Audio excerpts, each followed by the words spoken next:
ગેરકાયદેસર ગેસ રિફિલિંગનું કૌભાંડ સુરતથી ફરી પકડાયું. સુરતમાં પીસીબીની ટીમે અલગ અલગ ગેસની બાટલીઓ સાથે દુકાનદારને રંગે હાથ ઝડપી લીધો. સુરત શહેરના રહેઠાણ વિસ્તારમાં ગેરકાયદેસર ગેસ રિફિલિંગ કરતા દુકાનદાર પ્રિવેન્શન ઓફ ક્રાઇમ બ્રાન્ચે રંગે હાથ પકડી લીધો છે. દુકાનની અંદર અલગ અલગ કંપનીના ગેસ બાટલા ગેરકાયદેસર રિફિલિંગ કરવામાં આવતા હતા, જેને જોઈને પોલીસ પણ ચોંકી ઉઠી હતી. સુરતના લિંબાયત વિસ્તારમાં ગેસ રિફિલિંગ કરનાર આરોપીના દુકાનમાંથી અલગ અલગ કંપનીના ગેસની બાટલો સાથે પીસીબીએ ₹1.07 લાખનો મુદ્દામાલ કબજે કર્યો હતો.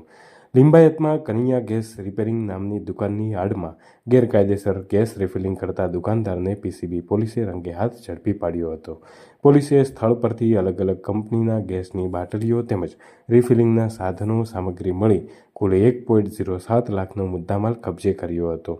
પીસીબી પોલીસને લિંબાયત સાઈ પૂજન એપાર્ટમેન્ટ સામે આવેલા વૃંદાવન નગર 1માં કનૈયા ગેસ રિફિલિંગની દુકાનમાં ગેરકાયદેસર ગેસ રિફિલિંગ કરવામાં આવે છે, જે બાતમીના આધારે પીસીબી પોલીસે લિંબાયત કનૈયા ગેસ રિપેરિંગની દુકાનમાં રેડ પાડી આરોપી રવિન્દ્ર શ્રીરામ યાદવને ગેસ રિફિલિંગ કરતા રંગે હાથ પકડી પાડ્યો હતો.